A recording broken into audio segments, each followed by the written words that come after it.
Hi, everyone, and welcome back to How the Wise One Grows.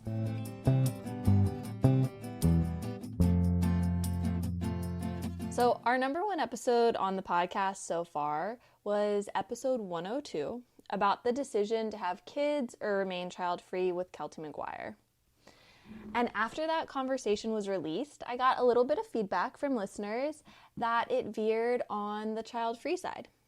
So I decided that we should dive deeper into this conversation around what happens if and when you step into the role of caregiver or parenthood and how it transforms you with Elissa Strauss. Elissa Strauss is the author of When You Care, The Unexpected Magic of Caring for Others. She is a journalist, essayist, and opinion writer and contributes to publications like the New York Times, The Atlantic, Glamour, and more. She's been a contributing writer for CNN, where she covered the culture and politics of parenthood, as well as for Slate, where she wrote on feminism and motherhood. Elissa and I had this conversation about the importance of caregiving and what happens when you care the day after the 2024 presidential election. And it honestly left me feeling so much more empowered and supported than when we started the conversation. I think it's a really important conversation to be having, and care is important now more than ever. So I am so excited to share this conversation with you. But before we get started, let's take a moment to land here together with a deep breath. So notice where your body makes contact with the earth, and take a big breath in and a big breath out.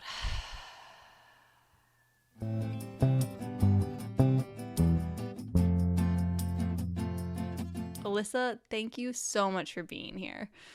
Thank you so much for having me. I'm excited to have this conversation. Do you mind sharing a bit about your background and relationship with care? I have been obsessed with your book, When You Care. So I feel like I know a little bit through that, but I would love for listeners to just get a bit of your background and relationship with care. So my primary care experience of my life, with a few exceptions, is caring for my two sons who are now 12 and 7. I had my 12-year-old in 2012, and I lived in Brooklyn, New York at the time.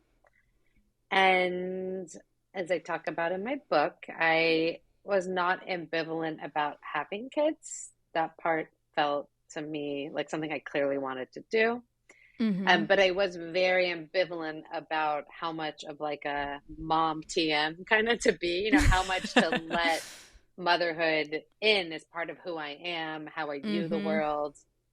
And at the time, and I think in many ways the conversation shaped and grown, but there's still some of this. There was a real sense that like it's a risk for a woman to have kids because like if we don't, actively resist, like the care will kind of swallow us whole. It'll take over our identities.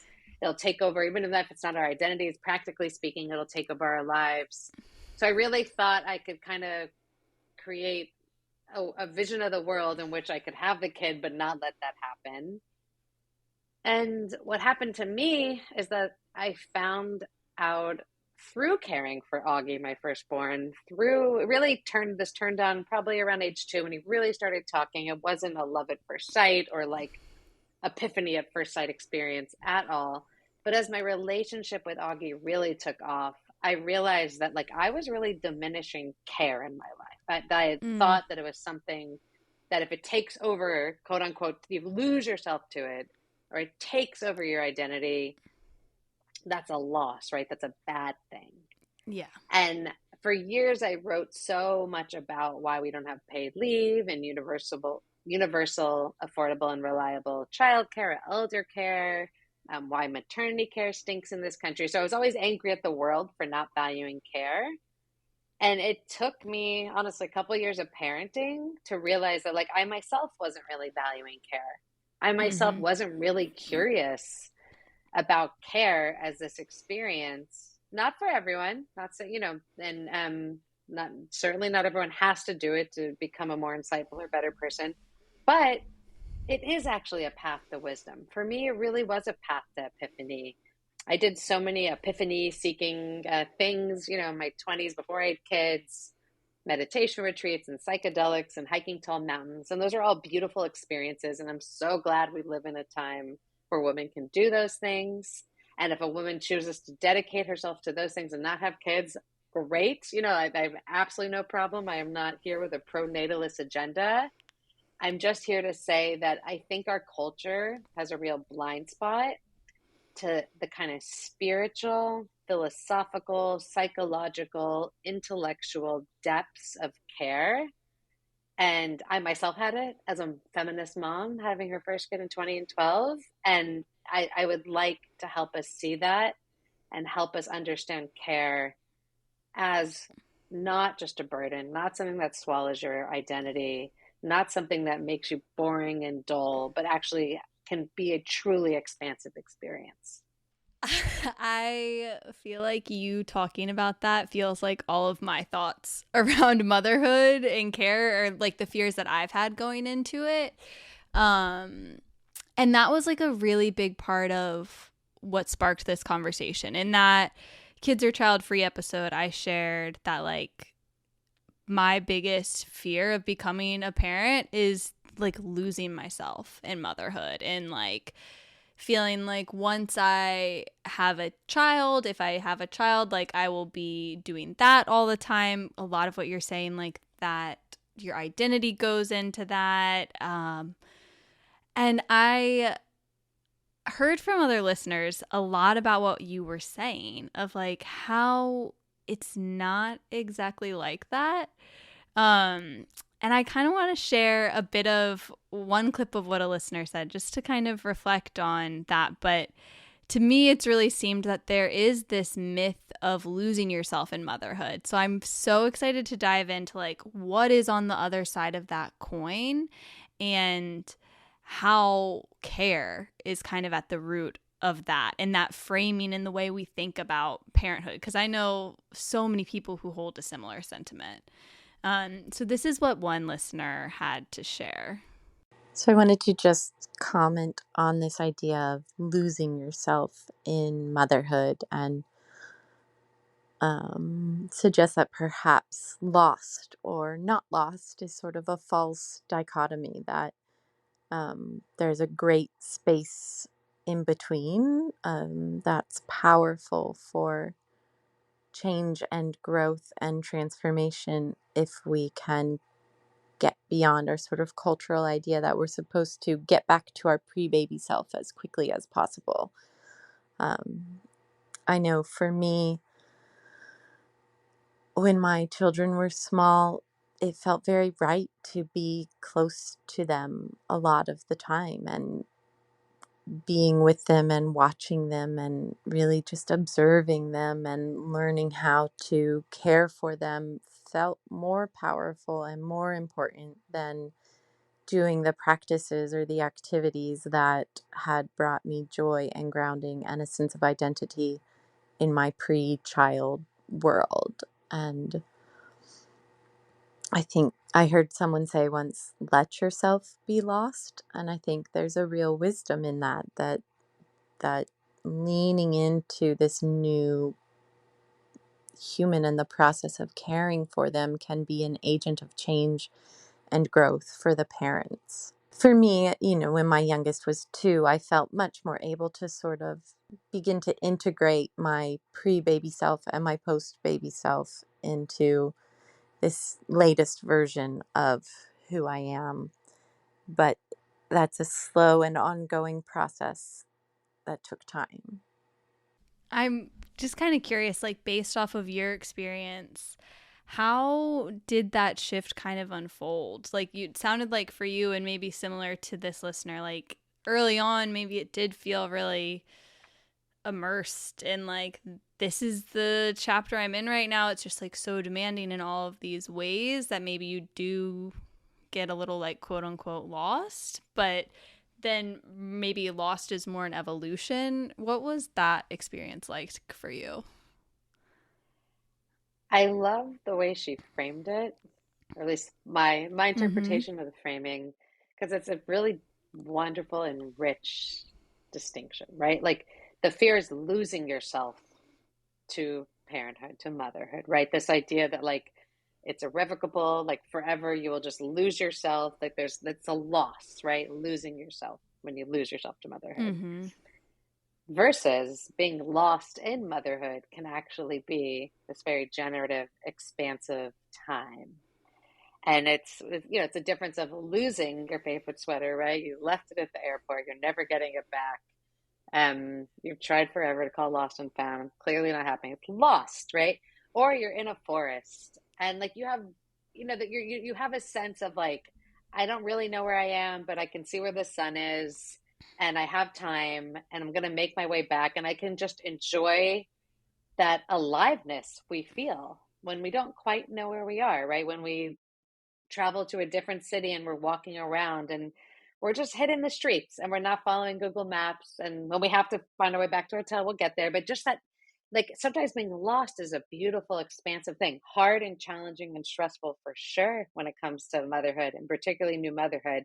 So I'm just actually in love with that right now. Like the difference between losing yourself and being lost, and one being kind of a done deal and a closure, and the other actually having these expansive possibilities.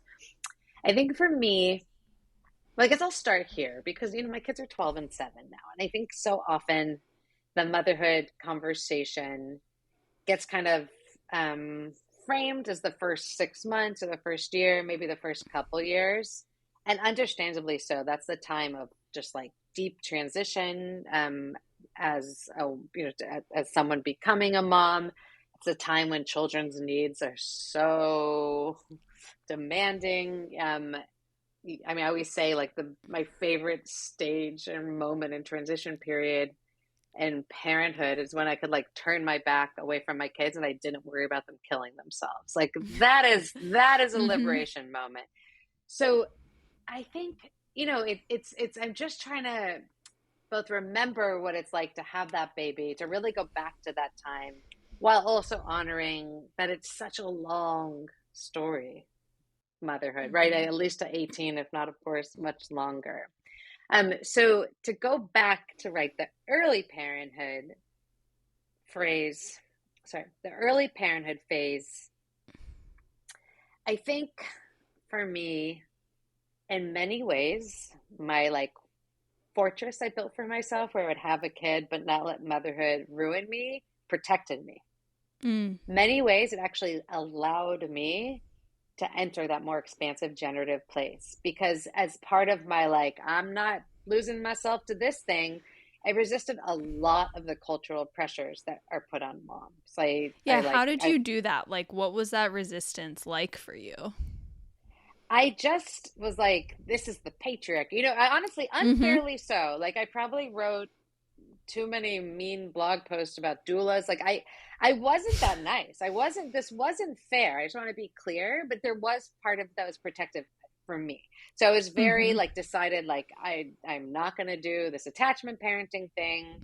I'm not going to do natural childbirth. I'm going to just make this as easy for myself as possible.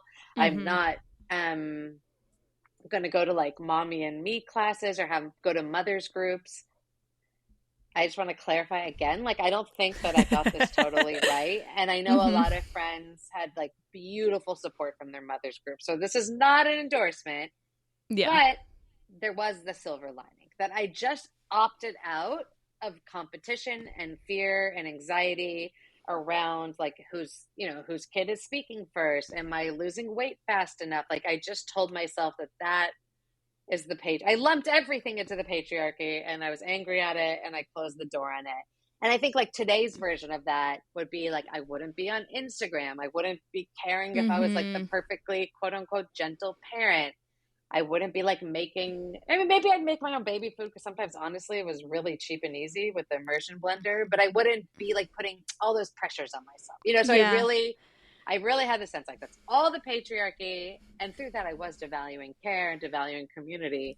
But there's all the patriarchy. I'm making this easy for myself. So I think that, again, it was a double-edged experience, but it really helped me find my own way and toss aside a lot of the cultural scripts that I think can feel really heavy for women. And can be I really think that's like a toxic. part of the resistance of it too, is like you just feel like it's being forced on you in this way where you're like, well, let me decide what I actually do and don't want. And yeah, just that like forcing of you makes you want to like push away. So I definitely understand that Totally. aversion. So I think what I realized was like I kind of threw, and this is, a funny metaphor, but the baby out with the bathwater. Like I kind of realized that I was like rejecting this whole like right oppressive being pushed on us vision of care, but in the process I was also still diminishing care. So then I was like, Yeah. I had, I, as like I said, my son really started talking, and I had, it sounds so obvious, but it's still such a deeply like philosophical reckoning when you realize that other people are different than you. And it's something we all struggle with, I think, our whole lives, right? Like really trying to encounter the other, to really trying to see and understand the other and not impose our own subjective experience on Mm-hmm. this other. It's a work of a lifetime. I don't think anyone will ever master it, but Yeah. it is essential for human connection.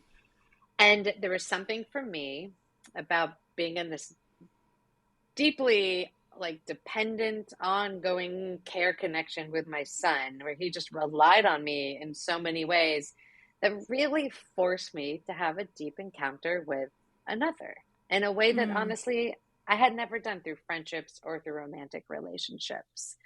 And so it was around that time I realized I was like, all right, I'm still not like breastfeeding till age 3. Again, if it works for you, beautiful.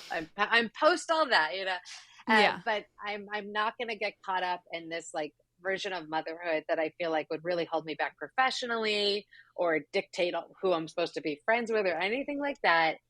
But that doesn't mean that there's not something here, Yeah. that there's not something actually so potent in motherhood.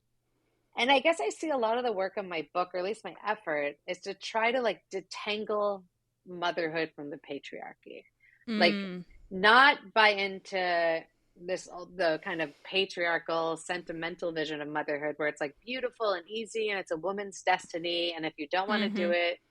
it, something's wrong with you. And if you're struggling with it, then again, something's wrong with you. You should, if Mm-hmm. you need support, something's wrong with you. Like get rid of that. Um, make imagine a world where women can still work in care and have active, free, creative lives in care. Like I'm into both camp, and we take a little bit of what I see coming often from more traditional patriarchal cultures of like the real like seeing care as this deeply sacred experience, and seeing Mm-hmm. care maybe if we don't use the language of sacredness, but it is an expansive experience as an opportunity for growth. And it's like I'm greedy. I am greedy in this way, and I want us to have both. I want women's true liberation, and we're still fighting for that, as we know. And I want us to see care in all its fullness. Yeah. I find that to be like such a beautiful kind of juxtaposition that you hold in your book, and I love that you're speaking to that here because it does on some level feel like okay, I have to like push this away to be like all right, no to the patriarchy and the all of these oppressive things. And we can also have there is so much expansion and beauty and depth, and like before when you were explaining like getting lost, it almost sounds like going on like a deep hike or like a mecca of some sorts, and we don't Yeah. have to close ourselves off from that either. Like almost pushing it away is like serving maybe some of what the patriarchy wants too. Like how can it be an immersive experience that we define and is entirely Right. our own? um and something that someone sent in that I want to touch on, and just like speaking to motherhood a little bit more before we dive into care as a whole, is with that. I feel like for my generation, and so many women, there's like this pressure to do it all. Like now, it's not only should you like take care of the family, and my friends who are moms right now, TikTok and Instagram are just like making their minds spin with all the things like, oh my gosh, I'm ruining my child if I'm not doing X, Y, and Z all the time. It just seems so overwhelming. So there's like such pressure, so much information out there about all the shoulds that you should be doing. And then on top of it, there's like, for me, I'm like, yeah, I want to work. Like, I want to be me. I want to be full. I want to like have all these other things too. So I want to share one clip from a listener that touches on that to hear your perspective. So one story or narrative I've kind of told myself about motherhood is that I will still be able to be, do, and have it all. So I'll be able to be this very present mother who's able to make the lunches as well as kind of grow and succeed in my corporate career, and then have, all this self-care and me time and clean house. And I just feel like, another kind of narrative that's kind of been more prevalent and coming to light is just like, hey, that might be pretty toxic to think that you have to be and do it all. And I'm just really interested in like, how do we set really realistic expectations for ourselves going into this new phase of motherhood, especially considering that, we don't know how we're going to handle things or how we're going to be, and things might shift. And I think, especially for someone who's very driven and has high expectations for themselves and a pretty much, aggressive goals for where they want to be in their life, what's really realistic and how do we set ourselves up for success? Yeah, so just kind of like sitting with that note of like, how do we not like put even more on our plates by being like, oh, I'm going to be the woman who does it all? Because there is a point where it is too much, and that's not a weakness, How can we fill our cups and care and do all of these things? Yeah, I mean, I think, the first big note, and I'm sure will not come as news to you or your listeners, right, is there's structural problems. There's structural problems that make us stressed out, and we perceive them as individual weaknesses, right? We need the collective to help us care well for our children or whoever else we're caring from. We cannot care on our own.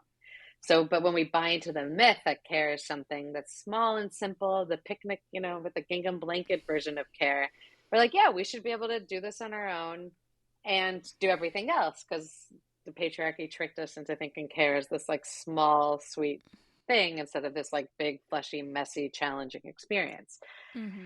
And as such, does not give parents or caregivers adequate support. So I think we need to think structurally. I think that's the first thing. Like, do we have paid leave for every parent in this country? Is paternity leave standard? Because let me tell you, with one baby, my husband didn't have paid leave, and the other he did, and that was night and day. If I was like, I had a Word document, I would just be like bolding, underlining, italicizing, exclamation points. Like, I cannot overemphasize how fundamentally different it was. And to think that he didn't have it with the first kid too. I really could have used him more with the first kid. Because that's the one where you're really like, I might kill this baby. I might kill this baby. The second one, you're like, they're probably not going to die. So like, right. So much of this is structural, and so much of this requires like deep political change. And then I think it is, it's an encounter with your own value system. It's an encounter with your own identity. There's that piece too.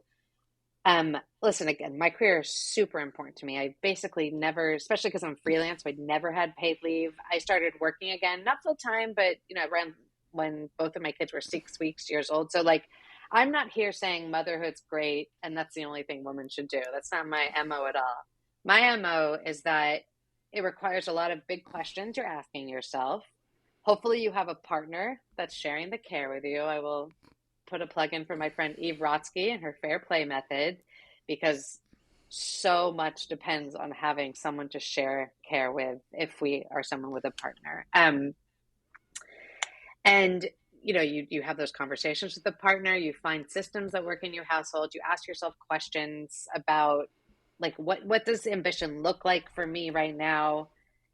And honestly, you can make it work. I have to say, I think there's I think if you find your way to answering these questions honestly for yourself of what does it mean to be a present parent, what does it mean to be an ambitious professional, like you're not going to probably get to do everything all the time, but you can find your way to a workable system. And in a way, I know a lot of people that are big advocates for working moms, while they really do appreciate the emphasis on how hard it is to get that structural policy, whether government or workplace change happening, they're also a little wary of it, because when we only focus on how absolutely impossible it is to be a working mom, a mom shows up to a job interview, a mom is, out for a promotion, it's going to feed into implicit bias. Mm-hmm. And those moms are going to be less likely to get that job or get that promotion or be put on this project that they've been like dying to work on forever, but is a little more demanding and people will think they can't do it. So, it's as much as right. We hear about this burden, we hear how hard it is. I know so many working moms are like, it's not that hard. We're good. I got this. Like, let me, don't hold me back at work because you think that I'm totally falling apart. Yeah. And then I think like the last piece of this is really just, I don't know how to really get this into people's heads, but like, you don't have to do what the Instagram influencers are telling you to do. Like Mm-hmm. to the degree that I've researched child psychology, like they don't need one type of parent speaking in one type of voice. This year I heard about boo baskets for the first time. I mean, these, like every year there's something else that we're supposed to make our kids like gift baskets for Halloween. I mean, it's like you really can opt out. I mean, I opt out. I love my kids. My kids actually, after a hard, long day, often restore me, like snuggle time at night, even if they drove me nuts, for 2 hours that night.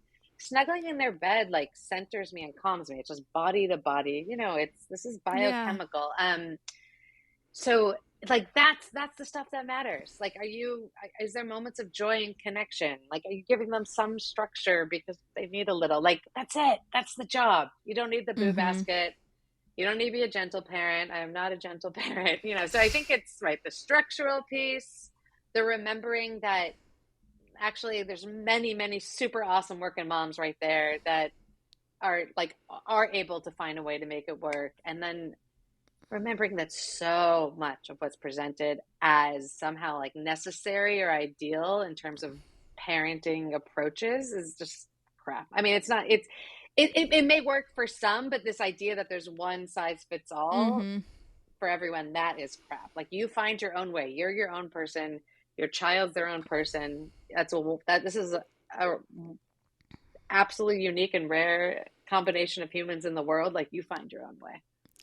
Yeah, so it really sounds to me like you're saying with like on all fronts in terms of like how you choose to parent, how you choose to move through your career, like all of these things that become about like defining what that means for you, like defining what kind of parent you want to be and what that looks like, what works for you, not receiving anyone else's like shoulds and taking out your choice instead on those areas. And I think the part that I'm really looking forward to diving into too is how important community and like systems of support are around this and how much lack there is.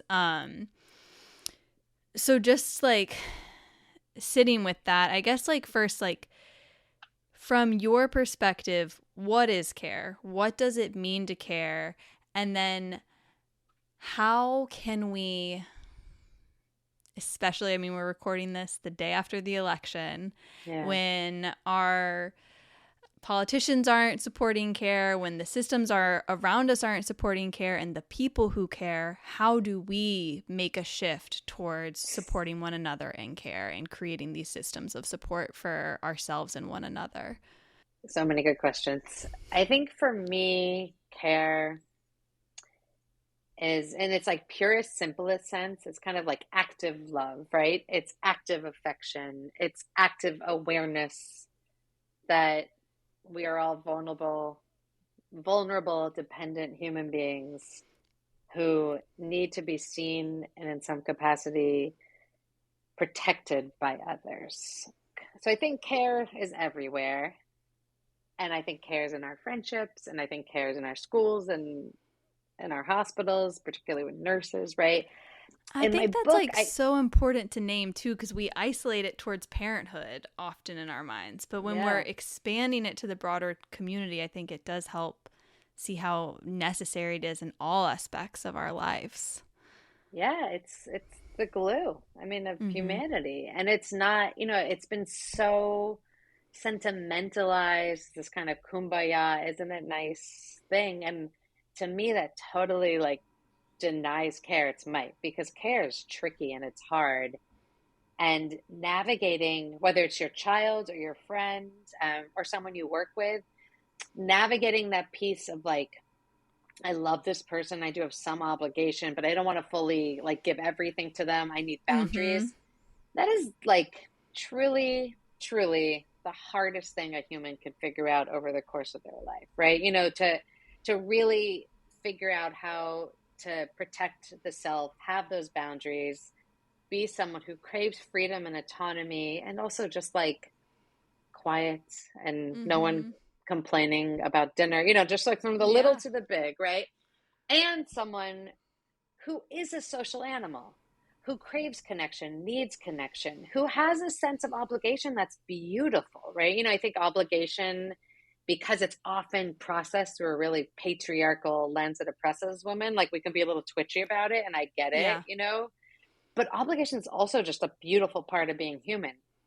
We are wired, in fact, to get like nice hits of dopamine when we meet someone with like this a kind of active love fueled by a sense of obligation. We're glad that our parents feel obligated to us.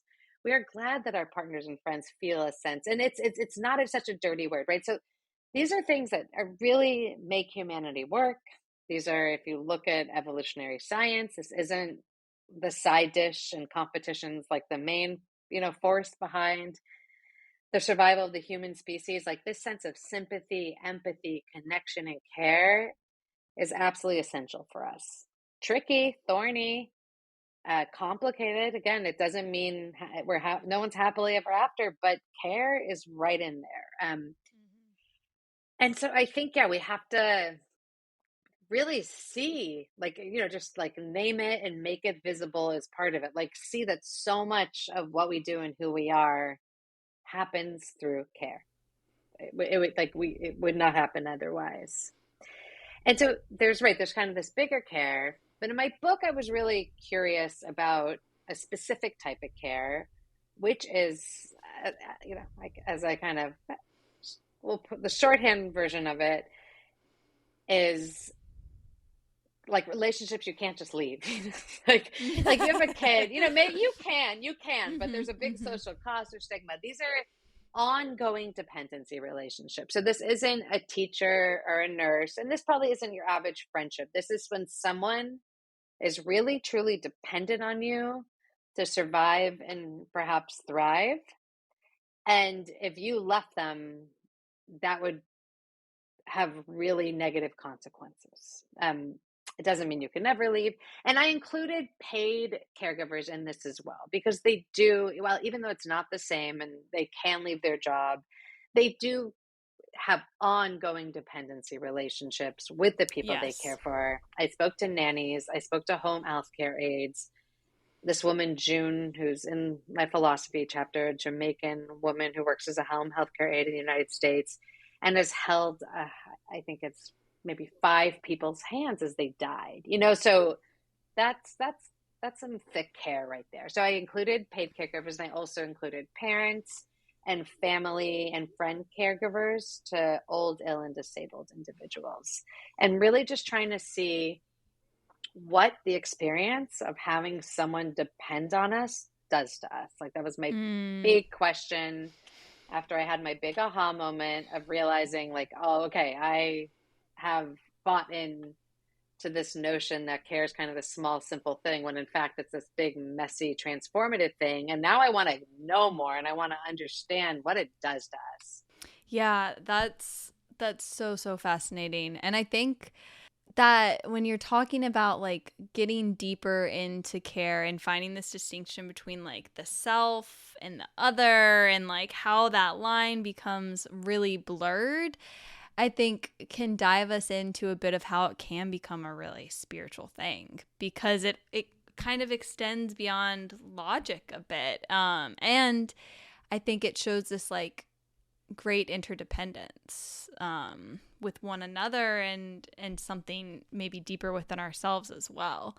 Yeah, and I think right now, if you spend time in kind of social TikTok and Instagram, social media, psychology and therapy circles, we see so much talk about boundaries, right? We see so much talk about fear of codependency, of being overly entangled with others. And I really do understand why. Women were expected to just kind of be there no matter what for so long. And we want to now protect ourselves from people just expecting us to give without ever getting anything in return. But on the other side, like, there is this loneliness crisis. People are deeply isolated. I took a Pilates class the other day, and at the end, this teacher does kind of what yoga teachers do, right? Is give almost like a little sermon at the end, which I like. But yeah, I found it so fascinating because she was basically giving us freedom. She said, do not worry what other people think about you. Do not worry about their expectations of you. And I get why that's liberating for a woman, but also there's a point where the correction can become an overcorrection. And if I'm really living my life, not worrying what other people think about me, if I'm living my life only concerned with setting up boundaries, I'm going to lose something. I mean, I'm probably going to be depressed because first of all, because humans are social creatures. And I think that it's also like, to make it so simple that we either give everything or give nothing is kind of a cop out, because I think, again, the hard work of being human is finding yourself in that messiness. And it's a constant adaptation. One of my favorite philosophers of care talks about this as a dance, right? You're constantly, if you're the parent, maybe you're kind of, guiding your child / dance partner. You're constantly responding to the moment. So there's no one fix, one answer to the eternal complexity that is human connection and care. But we do have to arrive, I think, with more curiosity than simply saying, I don't care what other people think about me. I just need to create boundaries. And we got to go beyond that and be like, all right, I do need boundaries, but I also need connection. And humans are fundamentally dependent species. So I can try to have all these boundaries all I want, but probably someone's going to need me during their life, whether or not I have kids, by the way, like your parent or friend, like most of us will find. And like, I'm going to need someone else during my life. Probably. I probably will get sick. So we got to take it. I think it's time to take it that next step beyond the endless giving, beyond the boundaries, and find that place where we're just realizing, like, this is hard work. This is what I got to do, but this is also essential. Yeah, it almost sounds like that overcorrection space again. It's like, okay, we've been told we need to give all the time. Now we're saying just like no is a complete sentence. Or like kind of that same switch too of like, okay, we need to be in the home tending to this and that all the time, to like, okay, now I'm going to do all of it, like be super mom, or like push away all the mom things and like no space for the in between. But I think what you're saying really reminded me of, there was this We Can Do Hard Things episode that was kind of talking about that boundaries and that like no is a complete sentence. And they were saying like, well, when you say instead like no to something and then you say your why, like, I'm actually just like really drained right now, but like, could you ask me again in a week? Or like, I just don't like activities that are with a bunch of people, but I would love to go on a walk with you at another time, or something like that. You're actually like deepening connection, but you're also like, you are holding a boundary in a way that's like, hey, this is like what I need, what nurtures me, and what's my capacity. And I would still like to connect with you. Like, I'm not just shutting things off. And it's had me thinking a lot about, I was with a group of women and we did like a parts work meditation where we talked about we focused on the part of ourselves that felt grounded, and then the part of ourselves that felt whatever heavy emotion was there, your shadow part, the part that felt depleted or whatever. And you just went back and forth between the two. And what kind of came up was that, like, over time, the part of you that felt grounded could share its capacity with the part that needed support. And then that kind of like mirrored the web of like the people and the women in the circle of like, we can share our capacity with one another, and it doesn't make us any weaker. It makes like the whole of us stronger. So if like I'm having a shit day and I need support, I can reach out to a friend and get that support. And then I'm feeling stronger. That person, if they were in capacity to give, they're feeling good too. And then it can continue and we can grow. And I think that like that kind of like web of support and sharing capacity and knowing our true capacity and be able to communicate it has to be, or could be, a really key part of how we can have better care systems and how that can start within ourselves and our small communities and then expand. Yeah. And I think the kids need us to model that for them. It's not just, we have to do it because we get tired, right? Or burnt out. Yeah. It's actually good for them. First of all, it models knowing yourself and models being honest with yourself about your feelings, but it also actually helps them really trust your care. Like it becomes more authentic when you're honest about the moments that you're just not up for it in some way or the other. And I think that this idea that we have to protect our kids from the moments when we're not feeling up to it is like, I mean, it's part of this oppressive version of motherhood, right? That I think we can opt out of. I really do. That we're supposed to constantly be available, that we're supposed to constantly be talking to them when they're like, right, you have to just constantly be on. I think that my understanding of child psychology, and certainly my experience with kids, is kids, they would rather have authentic you than performative you. And authentic you is going to run out of battery juice sometimes. That it's like, these things aren't like unfortunate parts, right, of parenting kids. They're actually necessary parts of parenting kids. Thank you for that. When you look at like care in our society, what do you feel like is lacking the most? Like what do you feel like we need to focus on most moving forward? I think I can't pick one. It's like asking to pick a favorite or kid. many. You can tell me all. Yeah. Between the structural change and the cultural change. And I think they're connected. And my book is a culture change book. I'm not, at the end of the day, I'm a humanities gal and a soul-seeking, human more than I am a white paper policy human. But we need that structural change. We need to understand that to have profound experiences with care, we cannot be totally burnt out by it. And right now we're living in a system that makes it so easy to get burnt out by it. So I already ran down my list. I'll do it one more time, but we need universal paid leave. We need universal, affordable, reliable, and flexible. The flexible piece is important because I think you should get paid to stay home with your kid, or you should have a nice childcare center that doesn't cost your monthly rent to send the child to. And the flexibility is key. We need better maternity care. We need things like public spaces that aren't just built for able-bodied adults. This is such a huge, huge issue when you have a kid and you realize suddenly just the public's not for you anymore. Whether you can't wheel a stroller around, whether people give you also stink eye because you dared to bring your child to like a supermarket. It's like, like the public should be for everyone, not just, for, again, able-bodied adults. So we need workplaces to understand that human dependency is an eternal reality and accommodate their employees accordingly. And there's been a lot of movement in that. It's not impossible. Like you can get your work done and be a present caregiver as long as your management is seeing that and structuring the workflow accordingly. And then, let's jump to the cultural change piece, because for me, this is just as important. And I think the culture change piece will get us to the place where we have the political buy-in to get those policies. So I think they feed each other. And for me, that is to finally see care in all its breadth and all its fullness. We had for so long this kind of sentimental fairy tale version of care, and then we had this kind of nightmare version of care. And to me, in a way, they all diminish care.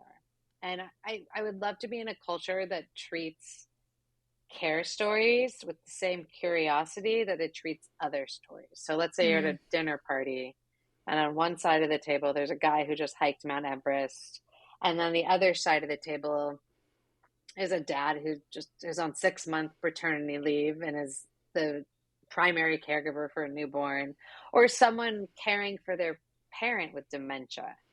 And my experience of humanity thus far tells me that if everyone kind of went around the table and did those quick intros, everyone would be like obsessed with Mount Everest guy and want to know everything. And that guy would be seen as someone who did something really challenging. It's not easy, right? We know it's challenging, but filled with like meaning, and it somehow would make him wise. And we would just want to hear about it because we assume that he understands something we don't understand or knows things we don't know. And I don't think the new dad or the adult child caring for a parent with dementia would be treated with the same curiosity and respect. And I am here to tell you, I've interviewed a lot of parents and caregivers like Mount Everest guy. They're also doing something challenging. They're also learning so much about what it means to be alive, what it means to be a human, about themselves. They're going through it. They're also on that hero's journey. So I want a culture change that gets us to the place where we hear that someone's in a moment of intense care and we look at them as someone from whom we can learn things and we respect. And again, I always go back to curiosity, because we don't just need economic justice and dignity for people who care. We also need that curiosity. Yeah, and I think maybe a big part of that cultural shift starts with getting curious within ourselves about like what our own stories of care are, where they come from, like what society says about care, who told us these stories, and then like, are those true? Do we believe that to be true, or do we have a different narrative that we want to explore or we want to rewrite for ourselves? And doing that within ourselves can help shift that in the collective. Absolutely. And I think it's hard. Like, we don't arrive at care with any kind of framework. I think about, and when I was doing my undergrad and I took all the 101s, right? Economics 101, philosophy 101. I was an English major, so I read all the great books, like no one really mentions parenting or caregiving in any of those classes. It's this thing that's necessary for the survival of humanity. And it was just kind of left out of the human story as I was taught it as a eager 18 or 19-year-old, right? I didn't hear about the economic might of care. I didn't hear about the fact that humans aren't all just these independent, rational, theoretical beings in philosophy class. I didn't read any great books. I read so many of quote unquote great novels from American and British, the American and British canon. None of them focused on someone going through the hero's journey that is care. Not a single one, right? So we need to write those scripts for ourselves. Now's the time. It's happening. There's more and more beautiful care stories entering popular culture. It's happening, but we need to write those scripts. We need to put care at the center of our understanding of self, and something that when we feel the hard parts, we understand that it's not just hard, that those struggles and those challenges are part of a much bigger story about ourselves and our lives. Yes, I think you're so spot on with that. And as we think about those greater stories about care, I just want to reflect something a listener sent in about your framing of questioning care as a spiritual practice, because I think that kind of helps to create a bit of that shift in the way we look at it. So here is one final clip. Viewing parenthood as a spiritual practice is a really empowering way to go about it, and a really true way for me. But it's easy to get into the slog of like, I need to do this, logistics, like making sure we're going on the schedule, like separating tasks within a family to make sure that everyone's feeling balanced and supported. All of that's really important. But if you only do that, then there's such a disconnect from the like depth of what you really do get out of being a parent, which is, you know, that depth of joy, that depth of intensity, like the full spectrum of human living, and being able to be present with each of those feelings and be like full of gratitude for the whole experience. Like all of that stuff I view as a spiritual practice, because like that's what it's all about, just feeling connected to the earth and to each other and to ourselves. Does that relate to how it's been a spiritual practice for you at all? Yeah, absolutely. I think, the first thing it kind of brought to mind is there was so much talk, particularly actually when I was having Augie, my 12-year-old, like there were books and articles like, does parenting make you happier? That was the big debate. Like, are parents happier than non-parents? And to me, that just misses the whole point. Happiness is great. You know, we want to be happy. I think, you know, when you dig into the data, sometimes they are, sometimes they aren't. Depends on the person. The main thing we know is that in countries where parents are supported by policies, they're happier than countries where they aren't. But to me, it's not, happiness is not, you know, and I'm not going to say it's nothing. We all want to be happy, right? But, happy enough. But what parenting really brings us is meaning and moments of joy, right? And I think that's where viewing it as a spiritual practice is a much better framework than viewing it as a like get happy scheme, right? You know, it's like, will this make me happier? Like, yes and no and everything in between. If parenting was just making you happy, I don't think you're really parenting, because that's really not what difficult relationships do to us, right? And when I say difficult, I mean all real deep relationships. If you're really trying to connect with a human, there's probably going to be friction. I've never heard of an example, let's just say, where there was no friction and deep connection, but if someone's had it, please let me know. And I think that when we view it through that seeking lens, because when we're seekers, which I think a lot of us with any kind of spiritual practice, whether it's through a very traditional religion with its own set of bound rituals and rules, or as someone who enters the spiritual plane through their own version of sacred practices and in their own kind of communities, either one, we're showing up as seekers. We're showing up from a place of humility. I think that's what gets us out there, so to speak, on the field, you know, of this kind of spiritual seeking is humility, awe, curiosity, vulnerability, fear, right? These are the kind of feelings we generally bring to any kind of spiritual or religious practice. And those are the feelings that come out of parenting as well. And we're in that kind of seeking mindset, we see the vulnerability, we see the fear, we see the humility, the not knowing, the receptivity for awe as really good things, because we know that's an honest spiritual practice, right? You show up knowing everything. I mean, I don't think you're doing much digging and seeking if you already know it all, right? And you're just confirming what you know. Like it's you have to feel a little off balance, and it's that same off balanceness that you do get from parenting that can take you somewhere else if you're willing to allow it, if you're willing to be in that place again of vulnerability, not knowing, and ask yourself these questions, ask questions about life itself, and view the experience as fodder for those questions and not the answer to those questions.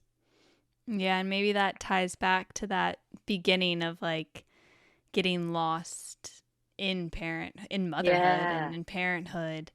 You know, it can become a part of that mystery and a part of the beauty of that spiritual process of what it means to care.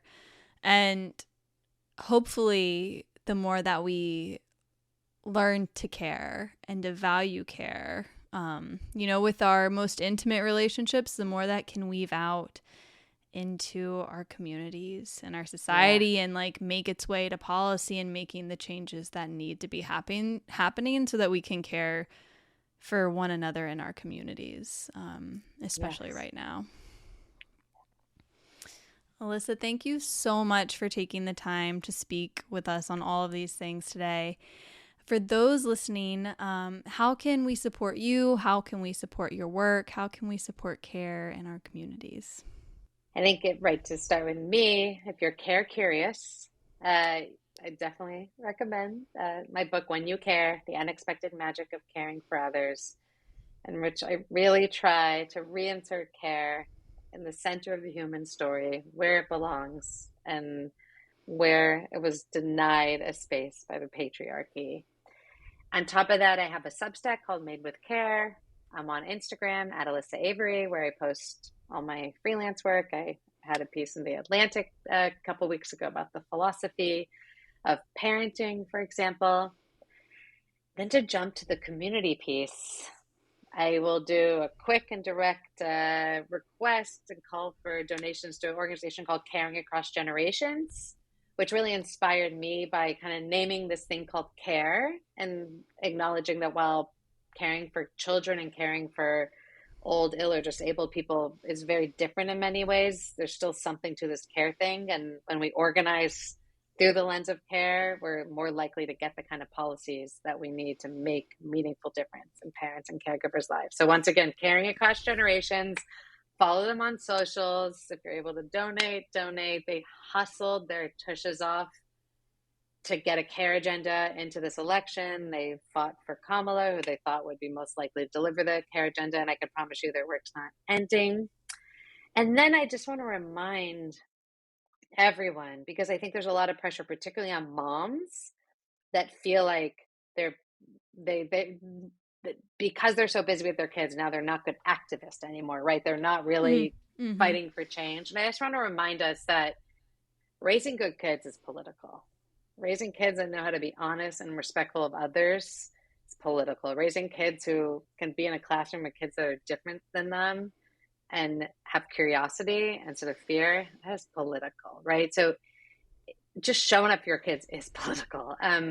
Caring for your friends, maybe there are other parents who are feeling stressed out sometimes, but also just caring for people in your life is also a huge piece of our collective of like civic engagement, right? So I don't want to say that it's political and the like kind of that you're when you're caring for your kids, it makes you a Democrat or Republican, or right? It's not partisan, but it's an investment in the collective. Every act of care is an investment in the collective.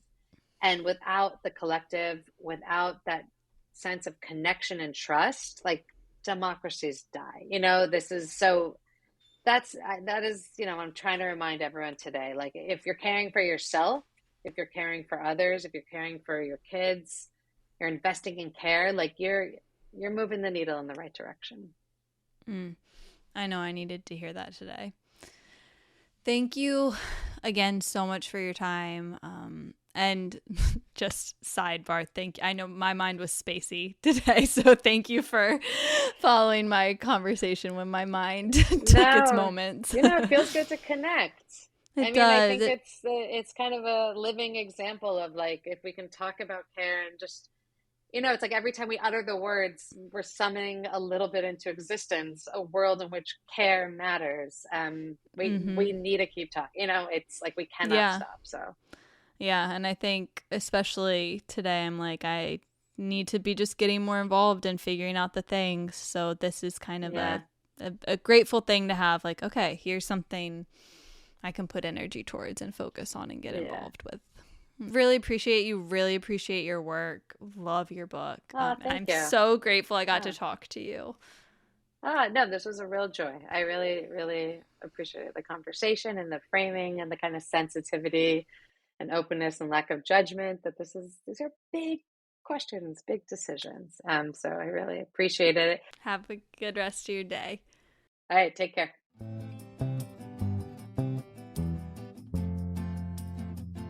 Thank you so much for taking the time to listen to How the Wise One Grows today. This podcast is supported 100% by our listeners, and you can help support it and keep it going by doing a couple of really quick things today. 1, follow the podcast on your favorite streaming platform. This makes sure that you never miss an episode, and it helps talk to the podcast algorithm gods so that more people can find the pod. You can also share this podcast in an episode you love with a friend. You can leave a review, preferably a 5-star review on your favorite streaming platform. And you can join the Dream Team for as little as $3 a month to help financially support this podcast and all of the operating costs that go into making it possible. Your support means the world. Thank you for listening and having these conversations and being a part of our community. Until the next time, let's keep taking it one breath at a time.